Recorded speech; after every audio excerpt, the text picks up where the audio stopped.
Hello friends, अस्सलाम वालेकुम। कैसे हैं आप लोग? मैं डॉक्टर शमीम अहमद। आज मैं फिर हाजिर हूँ आपकी खिदमत में।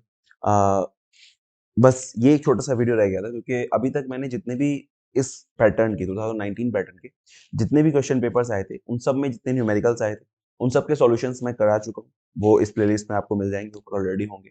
बस जो अभी लास्ट पेपर था, उस पेपर के न्यूमेरिकल्स रह गए। तो बहुत सारे स्टूडेंट्स के कमेंट्स आ रहे थे कि सर, और बल्कि मुझे पर्सनल मैसेज भी आए कि सर वो लास्ट ईयर वाला जो पेपर है उसके जो न्यूमेरिकल्स हैं वो भी करा दीजिए।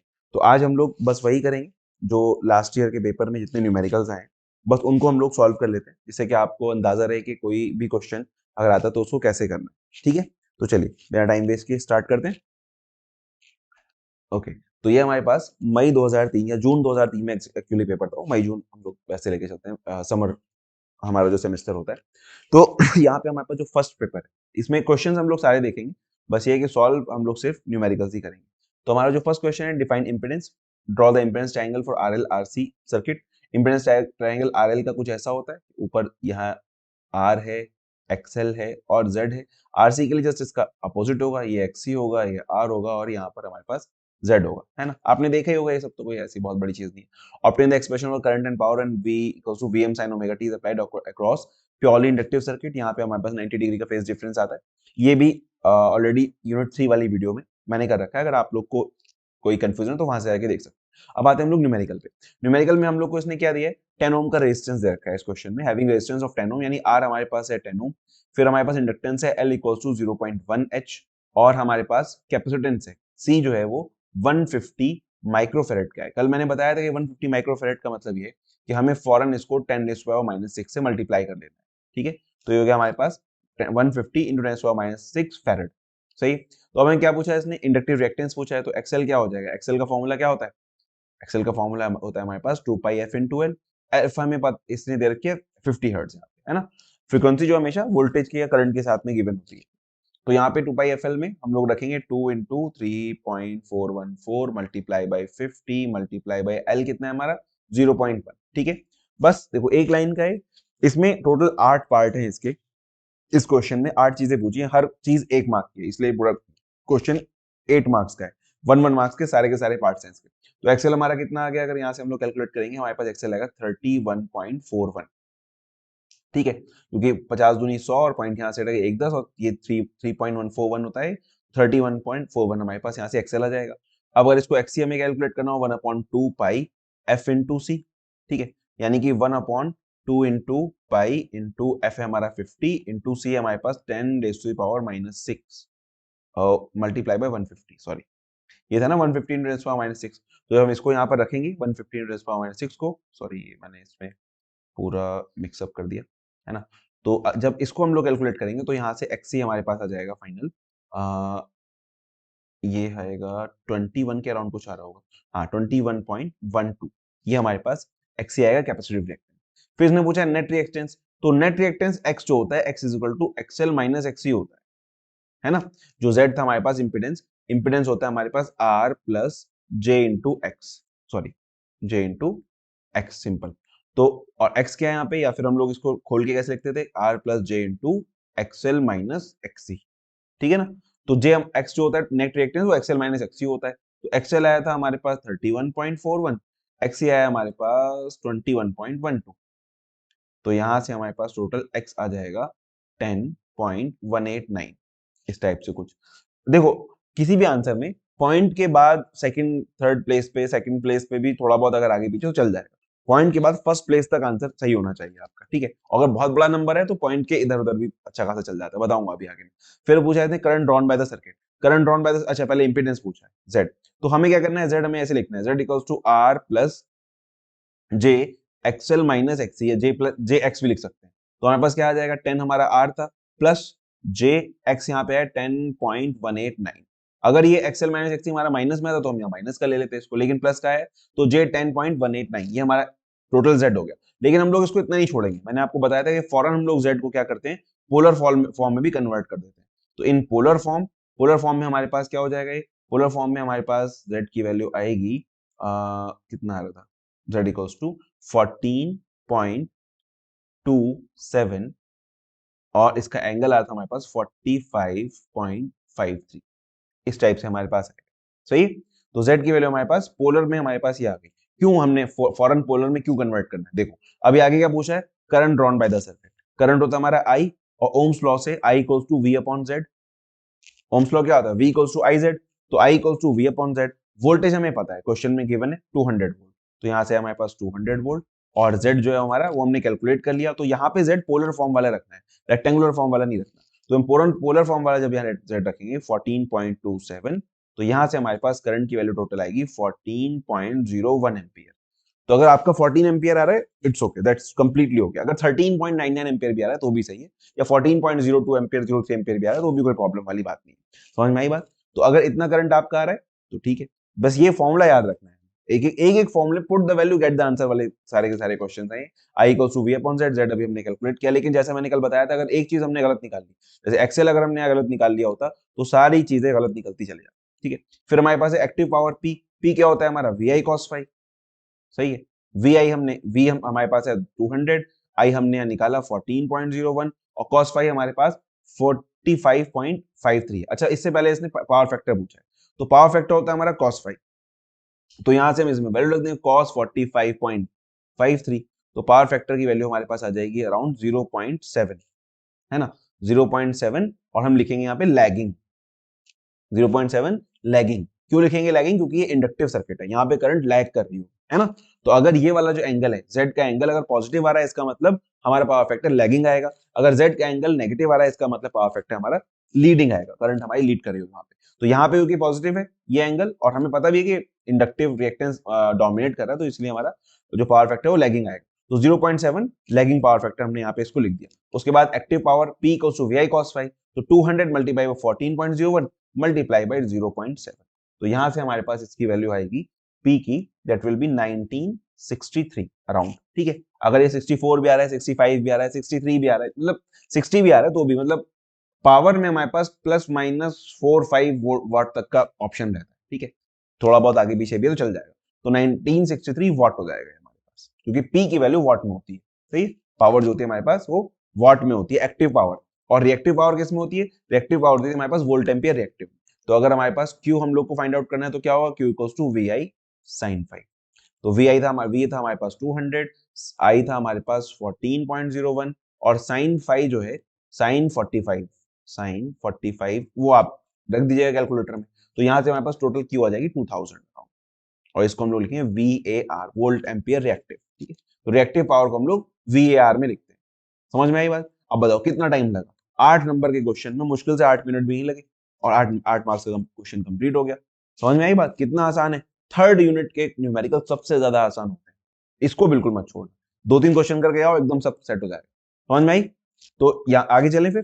ठीक है, देखो एक के बाद एक के बाद हम लोग चीजें निकालते जा रहे हैं, और कोई कंफ्यूजन है तो 10 सेकंड वापस रिवर्स कर लो, फिर दोबारा से इसको देख लो।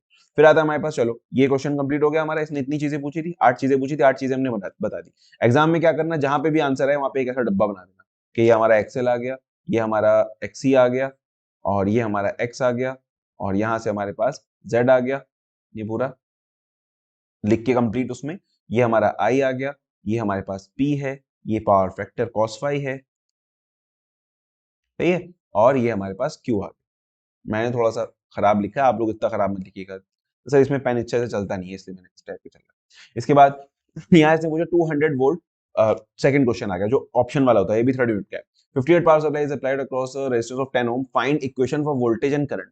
इक्वेशन पता करनी है। मैंने तुम लोग को बताया था कि क्वेश्चन में हमेशा जो गिवन होती है वैल्यू, वो आरएमएस वैल्यू होती है। ठीक है, और हमारे पास वोल्टेज की इक्वेशन क्या थी, V equals to VM sin omega t, और I equals to IM sin omega t, है ना। तो इसीलिए इसने वोल्टेज एंड करंट की पूछी हमसे।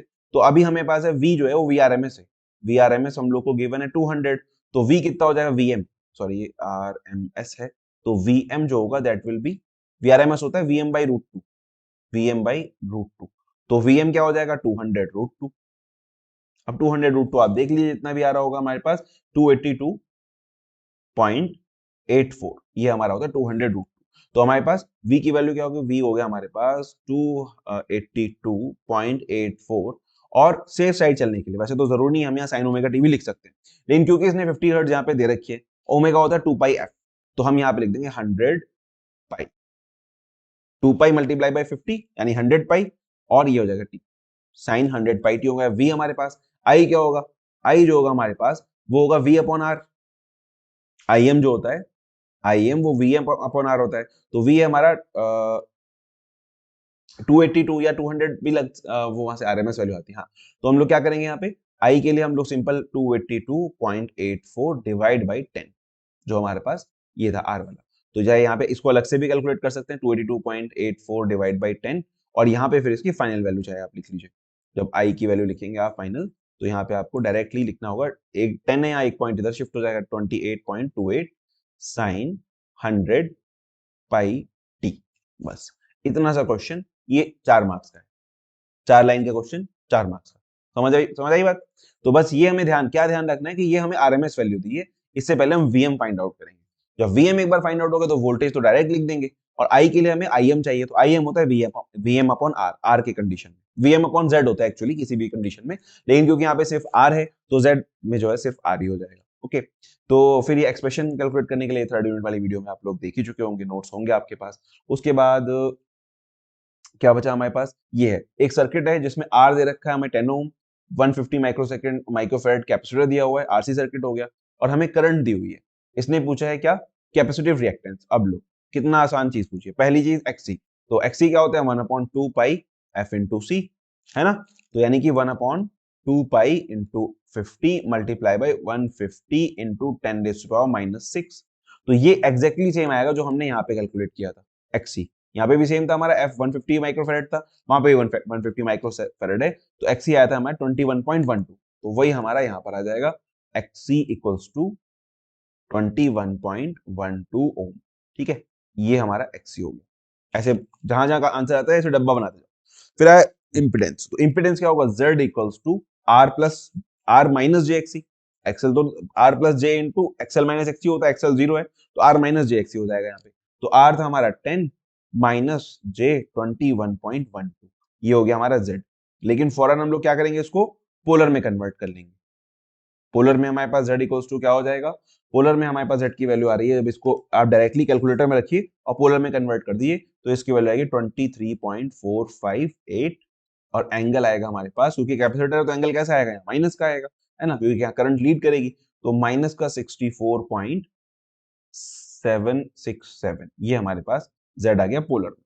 ठीक है, क्योंकि क्यों पोलर में कन्वर्ट किया होगा, अगला चीज वो पावर फैक्टर ही पूछता है। देखो अब इसने पूछ लिया पावर फैक्टर, पावर फैक्टर होता है cos फाई, cos फाई यानी कि फाई की वैल्यू हमने अभी पता करी है, cos माइनस का 64.767। ठीक है, तो इसकी वैल्यू आएगी cos की, कितनी आ रही है हमारे पास यहाँ पे 0.426, ये हमारा लैग लीडिंग होगा। एक मिनट, 426 है ना, हाँ, ये क्योंकि यहाँ माइनस है तो यहाँ पे लीडिंग होगा, पीछे प्लस था तो लैगिंग था, यहाँ पे माइनस वाला है, पावर फैक्टर मतलब एंगल जो है, इसलिए हमारी करंट लीड कर रही है। कैपेसिटर है ना, आरसी सर्किट में करंट लीड करती है, आरएल सर्किट में वोल्टेज लीड करता है, करंट लैग करती है। आरएलसी सर्किट है तो उसमें देखना पड़ेगा नेट रिएक्टेंस कितना आ रहा है, अगर नेट रिएक्टेंस पॉजिटिव है हमारे पास तो करंट लैग करेगी, और अगर नेट रिएक्टेंस नेगेटिव है तो हमारी करंट लीड कर रही होगी। ठीक है, तो फिर उसने पूछा सप्लाई वोल्टेज, सप्लाई वोल्टेज फिर से अब हम लोग यहाँ पे क्या लगाएंगे, V equals to I Z वाला फॉर्मूला, यानी ओम्स लॉ हम लोग लगा देंगे। आई हम लोग को पता है, आई कितनी क्वेश्चन में दे रखी है 9.4 एम्पियर, और हमने Z जो कैलकुलेट किया था, यहाँ Z हम कौन सा रखते हैं, हमेशा पोलर वाला Z रखते हैं। ठीक है, तो पोलर वाले Z का सिर्फ मैग्नीट्यूड हम लोग यहाँ रखेंगे 23.458, और यहाँ से हमारे पास वोल्टेज की वैल्यू आ जाएगी। तो V की वैल्यू हमारे पास यहाँ क्या आ रही है, V की वैल्यू आ रही है 220.5 वोल्ट, ये हमारा वोल्टेज आ गया यहाँ से। फिर इसने पूछा एक्टिव पावर और रिएक्टिव पावर, तो P होता है हमारे पास VI cos फाई, और Q होता है हमारे पास VI sin फाई। ठीक है, तो कैलकुलेटर में डायरेक्टली बस यही रखना है आपको कि 220.5 multiply by 9.4 multiply by cos phi, अभी हमारा कितना आता है, जीरो पावर फैक्टर 0.426 ये आ जाएगा, और ऐसे यहाँ पे रख देंगे हम 220.5 multiply by 9.4 multiply by sine 45 का जो भी आ रहा होगा, है ना, वो हम लोग यहाँ पर रख देंगे 23 पी क्यू, हाँ सही है। तो यहाँ से हमारे पास जो पी की वैल्यू है वो क्या आ रही है, पी आ रहा है हमारे पास 883.84। अगर आपका 883.84 नहीं आता, 885 भी आ रहा है तो भी चले, 85, 82, 80 भी आ रहा है तो भी चले, मतलब पावर में अच्छा खासा मार्जिन चल जाता है, लेकिन होना चाहिए। 880 882 के आसपास होना चाहिए आपका, ठीक है। ऐसे हम लोग जब क्यू फाइंड आउट करेंगे तो साइन 45 के लिए इसकी वैल्यू हम लोग यहाँ रख देंगे, साइन 45 ही था ना हमारा, कितना साइन -64, तो साइन 64 हो जाएगा 64.767, तो साइन 5 हो जाएगा हमारे पास साइन 64.7 और क्यू की वैल्यू हमारे पास आएगी 1874.86। ये हो गया हमारे पास VAR, इसकी जो यूनिट होगी ये VAR होगी और ये होगा हमारे पास वॉट्स में, सही। तो इस तरह से हमारे पास एक्टिव पावर की वैल्यूज आ गई। उसके बाद समझ में आया, देखो ये इतना सा क्वेश्चन था, ये 8 नंबर का क्वेश्चन में सिर्फ 6 चीजें पूछी हैं, ये पिछले वाले से भी छोटा है और जल्दी हो गया। फिर इसने फिर आ गई हमारी फोर्थ यूनिट। फोर्थ यूनिट में इन्होंने क्या पूछा है, फोर्थ यूनिट में इन्होंने हमसे क्या होगा, अच्छा सॉरी, फोर्थ यूनिट में इन लोगों ने हमसे पहले डेफिनेशन पूछी है, बैलेंस लोड, अनबैलेंस लोड और फेज सीक्वेंस वाली, ये सारी डेफिनेशन गिवन है, आप देख लीजिएगा। ईएमएफ इक्वेशन का डेरिवेशन भी मुश्किल से 8-10 लाइन का है, वो 6 नंबर में आ गए यहाँ पे। इसके अलावा derive the relation between phase voltage, line voltage, phase current and line current in case of star connected three phase inductive load. तो इसमें स्टार वाले का डेरिवेशन आया, जिसमें लाइन करंट तो हमारी लाइन फेज करंट के इक्वली होती है और जो लाइन वोल्टेज होता है वो √3 VPH होता है। तो ये एक डेरिवेशन है, पूरा गिवन है। इसमें लास्ट में आप वाला डायग्राम जरूर बनाइएगा जो हमारे पास ऐसे होता है ना, अगर ये आर VR VY VB है हमारे पास, तो यहां से जो हमारा निकलेंगे और बड़े वाले, ये एक यहाँ होगा और एक यहाँ होगा, ये हमारे लाइन वोल्टेज निकल जाएंगे, है ना। तो वो हम लोग यहाँ पर रखेंगे, ओके। चलो ये हो गया डिफाइन वोल्टेज। फिर मतलब इसमें कोई, इस वाले पार्ट में कोई इन्होंने न्यूमेरिकल नहीं पूछा है। इसके सेकंड पार्ट में मतलब जो और वाला ऑप्शन आता है उसमें न्यूमेरिकल, तो जैसे यहाँ इसमें 6 मार्क्स का एक न्यूमेरिकल आया हुआ है। डिफाइन, पहले तो define the voltage regulation efficiency, ये डेफिनेशन आपको पता ही है। फिर ने पूछा the maximum flux density in a core of 250 1000 volt 50 hertz one phase single phase transformer is 1.2 tesla. तो इसने हमें BM दिया हुआ है, B max equals to 1.2 tesla. और फिर उसने EMF पर टर्न दिया हुआ है, यानी E/N दिया हुआ है हमें 10। और उसके बाद क्या हुआ 250, यानी E1 अगर देखें एक तरह से, E1 जो है वो 250 है हमारा और E2 जो है हमारा वो 1000 है। इनने क्या पूछा, और F दी हुई है, F हमारे पास 50 हर्ट्ज है। तो इन्होंने हमसे पूछा है primary and secondary number of turn, ठीक है। प्राइमरी और सेकेंडरी नंबर ऑफ टर्न इन्होंने दिया हुआ है। जब EMF पर टर्न इसने दिया हुआ है तो हमें क्या करना है, सिर्फ इसको यहाँ रखना है E1 over N1 equals to 10, E2 over N2 equals to 10, E1 over N1 equals to 10। EMF पर टर्न दोनों जगह बराबर होता है, सही है। तो E1 over N1 equals to 10 अगर हम लोग रखें और यहाँ पे E1 की वैल्यू ये जो होती है, E1 की वैल्यू होती है, E2 की वैल्यू होती है, प्राइमरी वोल्टेज सेकेंडरी वोल्टेज। तो अगर E1 की वैल्यू हम लोग यहाँ रख दे 250 और N1 तो हमें फाइंड आउट करना है और ये हो गया 10, तो 0 से 0 कट जाएगा, तो इसका मतलब है N1 आ गया हमारे पास 25, सही है। कितना आसान है, एक लाइन में हो गया काम। उसके बाद सेम उसने सेकेंडरी का भी टर्न पूछा तो यही रख देंगे, E2 over N2 equals to 10 होता है, हटाओ खत्म बात। E2 है हमारा 1000, यहां से हमने N2 रख दिया और 10 यहाँ पे है, सही है। तो 0 से 0 कट गया, इसका मतलब N2 आ गया हमारे पास 100, बस ये लो, हो गया 3 मार्क्स का काम खत्म यहाँ पे। उसके बाद area of cross section of the core. अब इसने पूछा area of cross section of the core. Area of cross section के लिए हमें क्या करना पड़ेगा, इसको जो हमारी ईएमएफ इक्वेशन है, ईएमएफ इक्वेशन क्या थी हमारे पास, E इक्वल्स टू, ठीक है, कोई भी E हमारे पास 4.44 five M N into F, ऐसा होता है। NF5M कह सकते हैं, जैसे भी आप लोग लिखना चाहें इसको, ठीक है। यहाँ पे हम लोग इसको रखेंगे, इसकी वैल्यू जब हम लोग इस वाले फॉर्मूले में पुट करेंगे तो हमें एक चीज पता है, हमें एक चीज क्या पता है, E/N हम लोग को पता है। तो यहाँ से E/N अगर हम लोग ले और 4.44 और 5M क्या होता है हमारा, 5 है हमारा फ्लक्स, मैक्सिमम फ्लक्स, और यहाँ में दिया है मैक्सिमम फ्लक्स डेंसिटी। तो BM क्या होता है, BM होता है, B होता है हमारा 5/A, यानी 5 हो गया B इंटू A। तो यहाँ हम रख देंगे इसको BM इंटू A, 5M की जगह BM इंटू A। N हमारा नीचे चला ही गया, ये F बचा, F आ गया हमारे पास 50 और BM भी हमें पता है 1.2 है ना। और E/N हमें दिया हुआ 10 है ना, हम लोग को 10 दिया हुआ E/N, EMF पर टर्न। तो यहां से अब ये जो 4.44 था वो भी नीचे आ गया और फिर जो BM था हमारा वो भी नीचे आ गया, BM था हमारा 1.2 टेस्ला और फिर जो 50 था हमारा वो भी नीचे आ गया। तो यहाँ बचा हमारा सिर्फ A, ठीक है। तो यहाँ से जो A हम लोग कैलकुलेट करेंगे, area, area of cross section, जब इसको बस इसको कैलकुलेटर में रख दिए, यहाँ से वैल्यू आ रही है A की 0.0375 मीटर स्क्वायर, सही है। ये हमारे पास टोटल क्रॉस सेक्शन एरिया आ गया। अब बताओ, सिर्फ 5-6 लाइनों के अंदर 6 मार्क्स के आपका न्यूमेरिकल कंप्लीट हो गया। मुश्किल है, बस याद रखना है कि कौन सी चीज कहाँ आ रही है। ठीक है, अगर फ्लक्स डेंसिटी पूछे तो अब फ्लक्स डेंसिटी तो हमारे पास नहीं है किसी इक्वेशन में, लेकिन हमारे पास फ्लक्स है। तो अगर फ्लक्स है इसका मतलब फ्लक्स की जगह हम फ्लक्स डेंसिटी रख देंगे, तो phi M equals to B into A, और बी हमें पता है, ए फाइंड आउट करना है, बाकी सारी चीजें हमें पता होनी चाहिए इसके अंदर। सही है, तो ई हमें ई बाई एन हम लोग को दिया होता क्वेश्चन में, नहीं भी दिया होता, बाई चांस अगर नहीं भी दिया होता तो हम यहाँ पे E1 N1 ले लेते। अब E1 की वैल्यू भी हमें पता है 250 और N1 की हम लोग कैलकुलेट कर चुके हैं 25, तो हम लोग वहां से इसको ले लेते। सही है, दोनों तरह से आप लोग कर सकते हैं जैसा चाहे। इसके बाद फिर ये 8 मार्क्स का क्वेश्चन। अब देखो इस थर्ड यूनिट में से इस क्वेश्चन में 14 मार्क्स का न्यूमेरिकल आया। कल मैं कह रहा था ना कि किसी यूनिट में से 8 मार्क्स का तो मिनिमम आते ही, वरना 14 मार्क्स के भी न्यूमेरिकल आ जाते हैं। तो इस पार्ट में 14 मार्क्स का न्यूमेरिकल आया।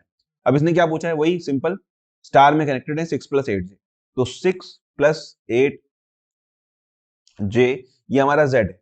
ठीक है, मैंने क्या कहा था, जैसे हमें z मिले फौरन उसको क्या करना है, पोलर में कन्वर्ट कर लेना। तो जैसे हम इसको पोलर फॉर्म में कन्वर्ट करेंगे तो पोलर में हमारा z हो जाएगा कितना, पोलर में z आ रहा है हमारे पास 10, z है पोलर में 10 एंगल।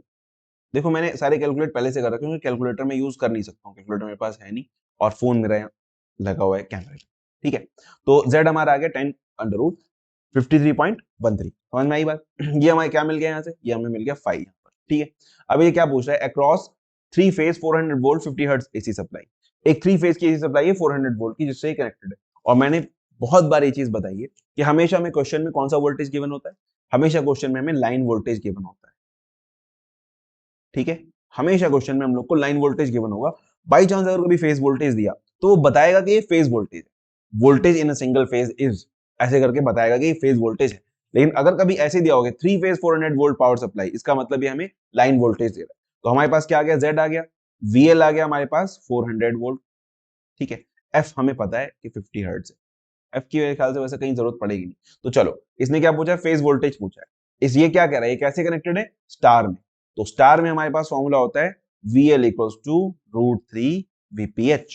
इसका मतलब हमारा फेज वोल्टेज होगा that will be VL by √3, और VL क्या है हमारे पास 400, तो 400 बाई √3, यहां से हमारे पास आ जाएगा 220 के करीब कुछ आ रहा था, कितना आ रहा है VL बाई √3, 230.94। तो पॉइंट के बाद थोड़ा बहुत आगे भी चल जाएगा, अगर आपका एग्जैक्टली ये नहीं आ रहा है तो भी वैसे इतना ही आ रहा होगा कैलकुलेटर में अगर आप लोग रखेंगे तो। ठीक है, यहाँ पे हमारे पास क्या आ गया, VPH। ठीक है, फेज वोल्टेज आ गया। अब वो क्या कह रहा है, VPH यहाँ लिख लेते हैं, जो जो चीजें पूछ रहा है उसको अलग से लिख के, समझ लो, उसको अलग से लिख के डब्बे में बंद कर दो, जिससे एग्जामिनर को दिखे कि हाँ इसने ये वाला आंसर यहाँ पे लिखा है। मैंने तुम लोग को कल भी ये चीज बताई थी कि आंसर्स के मार्क्स होते हैं, स्टेप्स के मार्क्स नहीं होते। जैसे ये फेज वोल्टेज है, आपने ये फेज वोल्टेज सही निकाला तो आपको इसके पूरे मार्क्स मिल जाएंगे। चलिए, फेज करंट और लाइन करंट, हमेशा अगर बाई चांस यहाँ लिखा हो ना कि line current and phase current, तब भी हमें पहले फेज करंट ही फाइंड आउट करनी है। मैंने बताया था कि लाइन करंट हम लोग कैलकुलेट नहीं कर सकते, पहले हम फेज करंट कैलकुलेट करते हैं, फिर फेज करंट से हम लोग लाइन करंट कैलकुलेट करते हैं। ठीक है, तो आईपीएच हमारा जो फेज करंट है वो क्या होगा, उसमें हम लोग ओम्स लॉ लगा देंगे, वीपीएच ओवर जेड, क्योंकि जेड हमारा एक फेज का ही इंपेडेंस है। तो वीपीएच हमारा 230.94 और जेड है हमारा 10। यहाँ पे एंगल रखने की जरूरत नहीं, सिर्फ मैग्नीट्यूड से काम चल जाएगा हमारा, जब हम लोग नॉर्मल वैल्यूज कैलकुलेट कर रहे होते हैं। तो ये 23.094 एम्पियर, ये हमारी आईपीएच आ गई। ठीक है, तो आईपीएच भी यही है हमारे पास, और स्टार में आईपीएच इक्वल्स टू आईएल होती है, 23.04 एम्पियर आईपीएच हो गई, और आईएल भी जो है हमारे पास, IL equals to IPH equals to 23.094 ampere. ठीक है, ये हमारी आईएल भी यही हो जाएगी। सही है, तो दो पार्ट हो गए इसके। तीसरा क्या पूछा इसने, पावर फैक्टर। पावर फैक्टर यानी cos phi, PF equals to cos phi. अब जो हमने यहाँ फाई निकाला था ये काम आ जाएगा हमारे, तो cos फाई cos 53.13 रख दीजिए आप, तो यहाँ से हमारे पास cos फाई कितना आ रहा है, cos फाई आएगा हमारे पास यहाँ पे 0.6। और क्योंकि ये हमारे पास देखो एंगल जो है पॉजिटिव है, इसका मतलब लैगिंग पावर फैक्टर है हमारा, यानी करंट यहाँ पर हमारी लैग कर रही है, हम ऐसे ब्रैकेट में लिख देंगे 0.6 लैगिंग पावर फैक्टर आया। फिर इसने पूछा कि एक्टिव पावर कितनी है, three phase active, reactive and apparent power, यानी पी क्यू और एस तीनों चीजें इसने पूछ ली। तो पी कितना होगा हमारा, पी होगा हमारे पास कितना था याद है, थ्री फेज में हमारे पास होता है √3 VL IL cos फाई। सही, तो VL की वैल्यू 400 गिवन है, तो √3 400 मल्टीप्लाई बाई IL की वैल्यू अभी हमने कैलकुलेट करी 0.094 और cos फाई की वैल्यू हमने 0.6 कैलकुलेट करी है। तो P की वैल्यू हमारे पास यहां से आ रही है, P is equal to 9600 watt. ठीक है, तो अगर आपकी 9599 आ रही है तो भी सही है, 960102 आ रही है तो भी सही है, पॉइंट्स में कुछ और आ रहा है तो भी ठीक है, कोई प्रॉब्लम नहीं। समझ आई बात? आगे भी चल जाएगा। ऐसे ही हम लोग क्यू में क्या रखेंगे, क्यू में √3 VL IL sin फाई रख देंगे, √3 VL IL sin फाई। बस इसी इक्वेशन में एक कैलकुलेटर में पहले cos 53 रख लेना, फिर cos को हटा के वहीं पे sin 53 रख लेना, और फिर दोनों को हटा देना। एस के लिए क्या चाहिए, VLIL, तो cos और sin कुछ नहीं, सिर्फ √3 VLIL रख देंगे, वो अलग आंसर आ जाएगा हमारे पास। ठीक है, तो क्यू की वैल्यू यहाँ पे हमारे पास आ रही है 12,800 अराउंड कुछ ना कुछ, और ये होगा VAR में। ठीक है, 12,800 VAR यानी वोल्ट एम्पियर रिएक्टिव। ऐसे ही हमारे पास यहाँ पे एस की वैल्यू आ जाएगी, एस जो है, एस हमारे पास एस आ रहा है √3 VLIL, सिर्फ सिंपल एस हमारा आ जाए 16,000।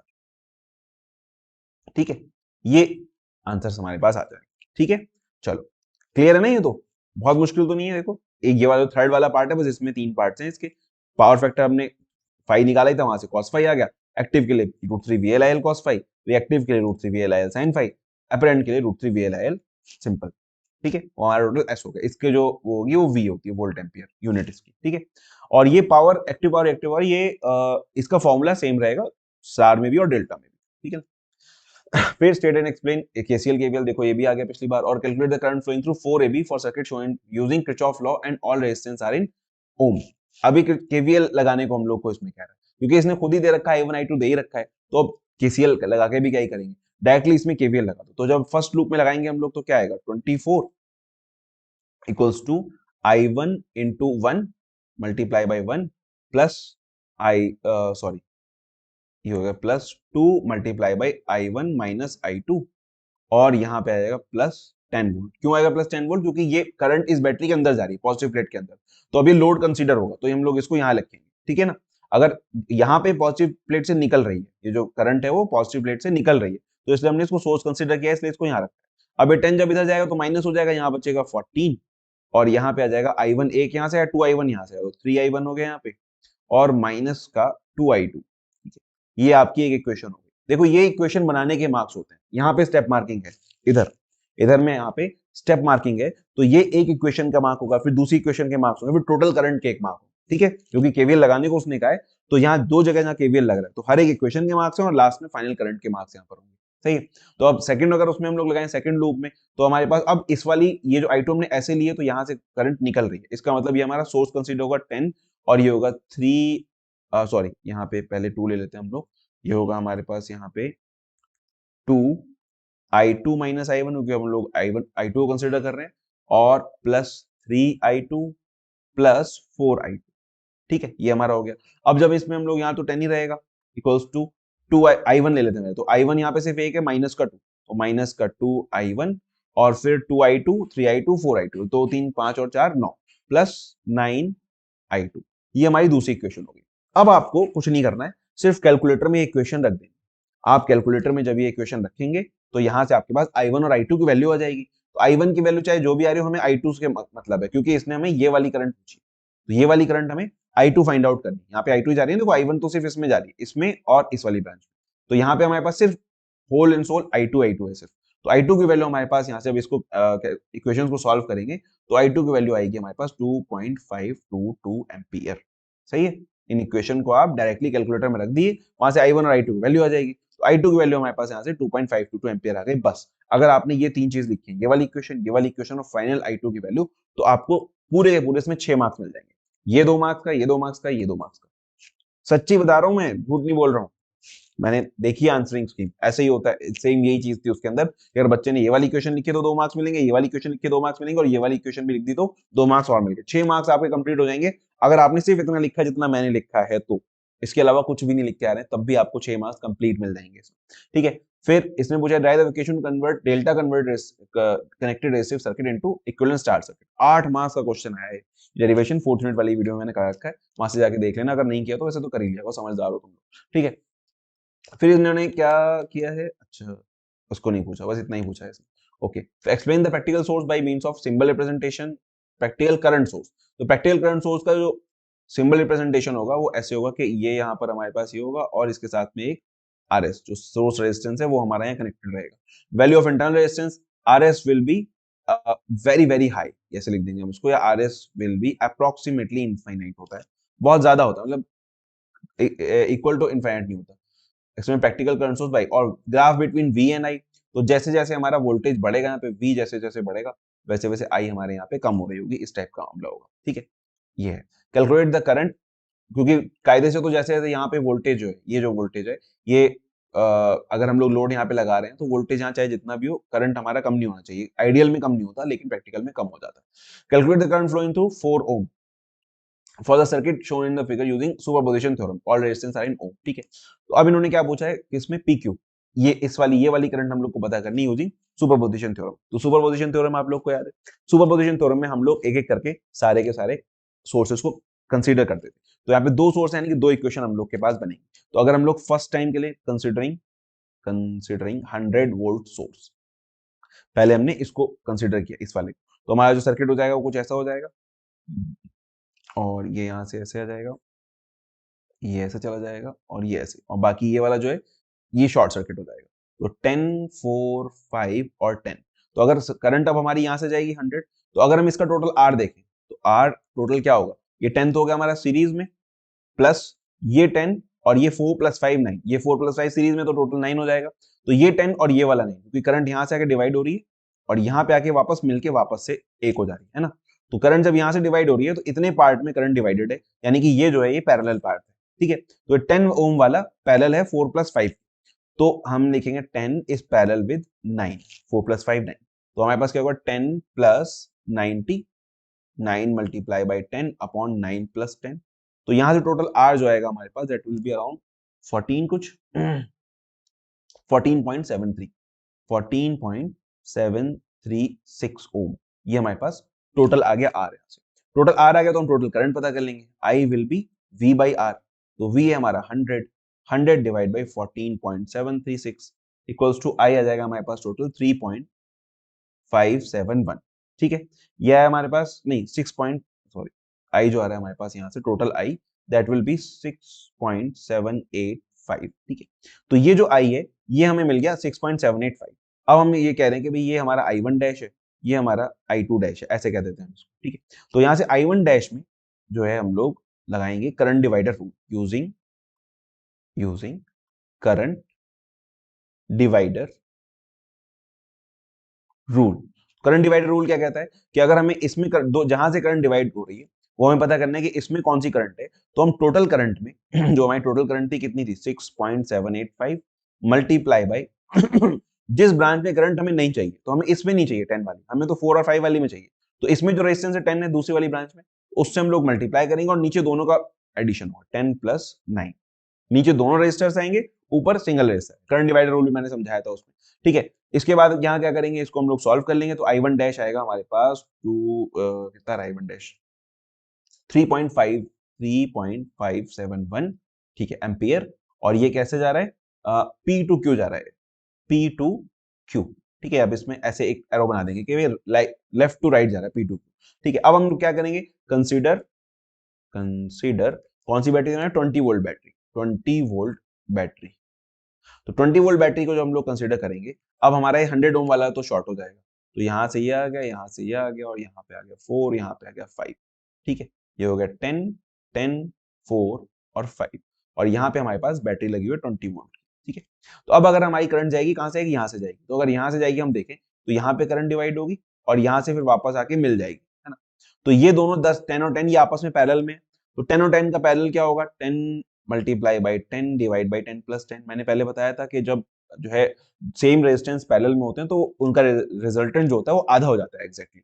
तो और इसके बाद 4 भी हमारा सीरीज में है प्लस 5 भी हमारा सीरीज में है, तो टोटल R हमारा हो जाएगा 5, यहां से 100 divide by 25 plus 9 equals to 14, तो R यहाँ पे हमारे पास आ जाएगा 14।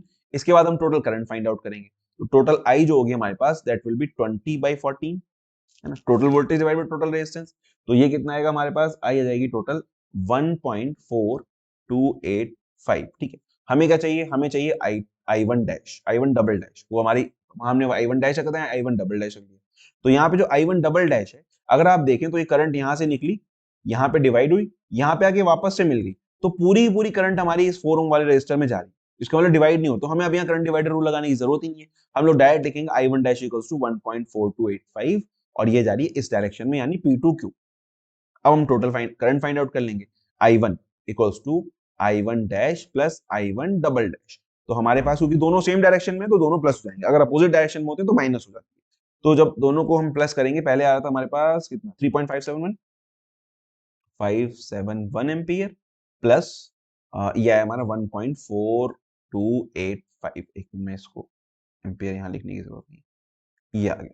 तो ये हमारे पास टोटल I1 आया, I1 कितना है टोटल हमारे पास, हाँ 4.99 या अराउंड 5 एम्पियर कह सकते हैं आप इसको।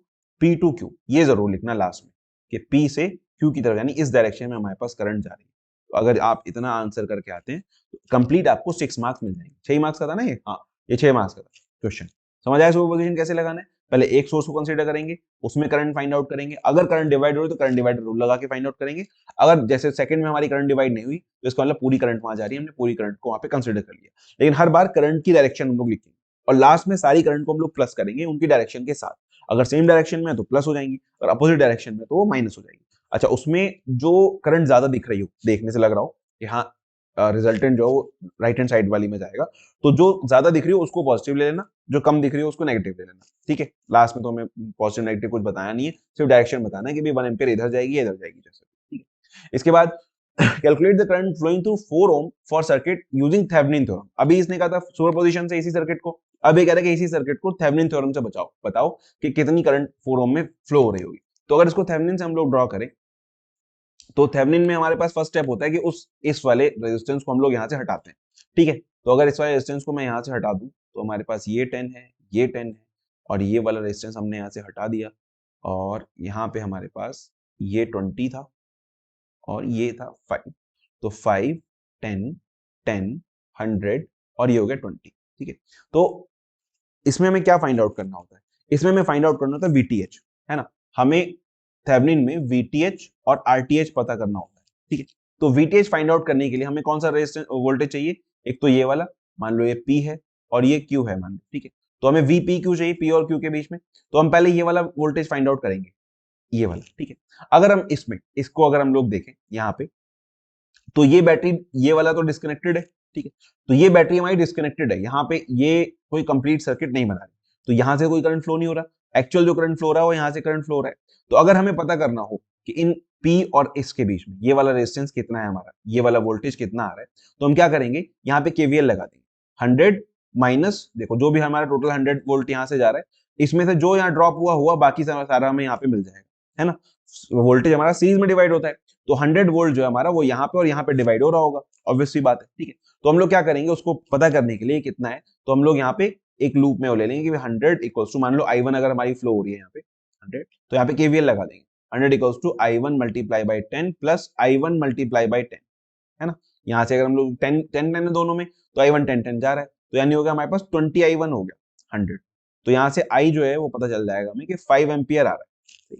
तो हमारा जो VTH है, हमारा V जो है यहाँ पे, V कितना है, या चलो अब एक और चीज, ये समझ में आया कि 5 एम्पियर है हमारे पास यहाँ पे। ठीक है, तो ये जो हमारा वोल्टेज है, अगर हम यहाँ से देखें तो P इसके रेस्पेक्ट में तो चलो पहले इसको ही फाइंड आउट करते हैं। V कितना होगा, V होगा हमारा 100 माइनस जो यहाँ पे ड्रॉप हो रहा है 5 इंटू 10 यानी कि 50, 100 माइनस 50, तो V आ गया हमारा 50। ठीक है, अब VTH अगर देखो, अगर ये यहां से यहां तक V है और ये 20 वोल्ट की बैटरी लगी हुई है, इसका मतलब क्या होगा, इस वाले पॉइंट और इस वाले पॉइंट में 20 वोल्ट का और डिफरेंस होगा। ठीक है, यानी कि अगर यहां से यहां पे 20 वोल्ट का डिफरेंस है और यहां से यहां पे 50 वोल्ट का डिफरेंस है, इसका मतलब टोटल डिफरेंस कितना हो गया, 70 वोल्ट, है ना। यहां से यहां तक अगर आप इस एंड को देखें, कोई करंट तो जा नहीं रही, तो इस ये वाला डायरेक्ट यहां से कनेक्टेड है, तो जो वोल्टेज यहाँ है वही वोल्टेज यहाँ। तो अगर हम यहां से चलें, इस पॉइंट के और इस पॉइंट के बीच में 20 वोल्ट का डिफरेंस है। ठीक है, और इस पॉइंट के और इस पॉइंट के बीच में 50 वोल्ट का डिफरेंस है ना। हमने अभी कैलकुलेट किया, तो ये हमारा प्लस है और ये माइनस है ना। तो अगर हम यहां से चल के देखें इसको, तो 20 यहाँ और 50 और ऐड होगा, टोटल 70 होगा। तो VTH जो होगा that will be V plus 20, तो हमारे पास आ गया 70 वोल्ट का VTH आ गया, थेवेनिन वोल्टेज। अब हमें क्या करना है, RTH फाइंड आउट करना है, वो और भी आसान है। RTH से आसान तो क्या ही होगा। खैर, तो RTH अगर हम लोग को फाइंड आउट करना है तो हम क्या करेंगे, बैटरीज को शॉर्ट कर देंगे, है ना। और ये हमारा यहाँ आ गया, ये आ गया, यहाँ पे हमारा ये रेजिस्टेंस आ गया, तो 10 10 और ये हमारा 5।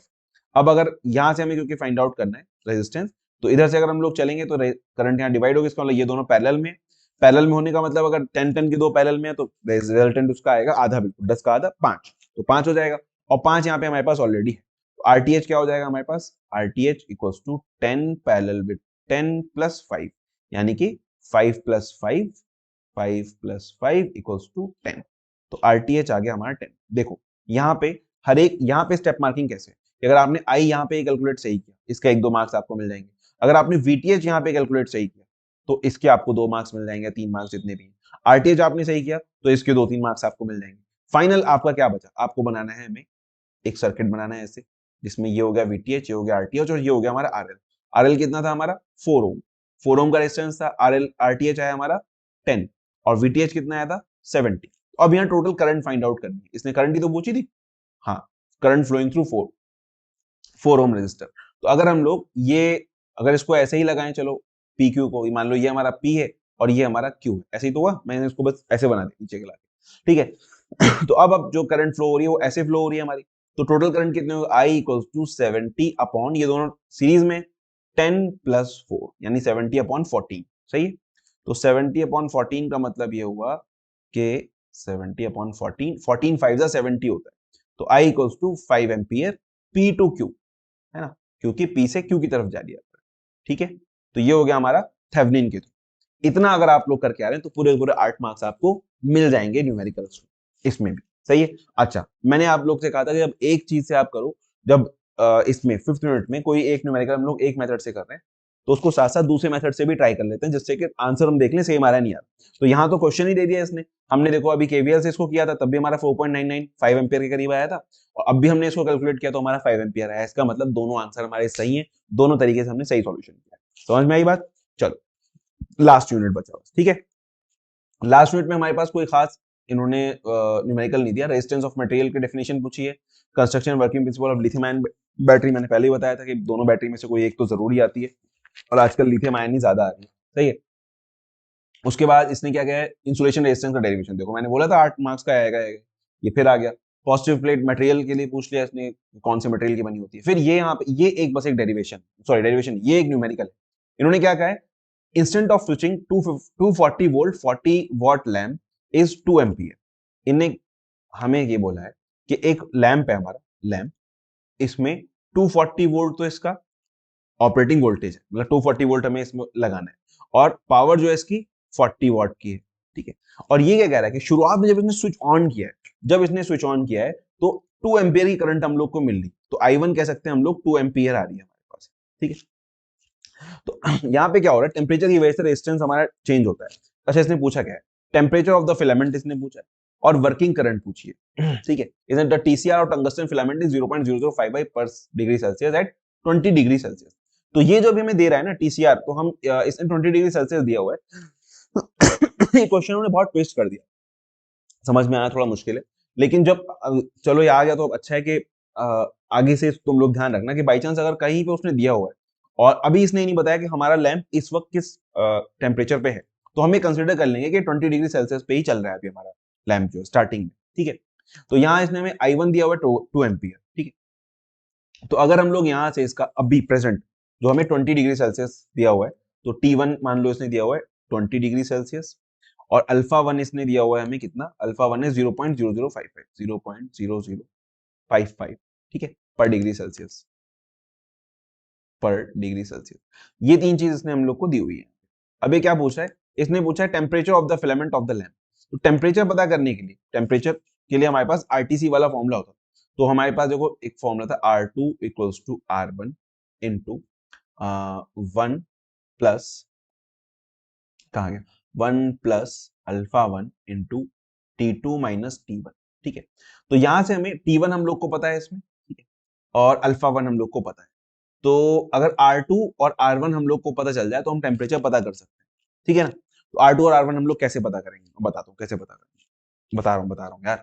देखो पहले हमें अल्फा वन इन्होंने दिया हुआ है, तो सबसे पहले हम लोग R1 फाइंड आउट कर लेंगे। R1 क्या होगा, V ओवर I1। V तो कांस्टेंट है हमारा, वोल्टेज इसने क्योंकि दिया 240 वोल्ट, तो 240 वोल्ट ही रहेगा हमारे पास। तो 240 वोल्ट पे अभी 2 एम्पियर ले रहा है, तो 2 एम्पियर ले रहा है, इसका मतलब 120 ओम हो गया इसका R1। ठीक है, R1 क्या हो गया हमारा, 120 ओम हो गया।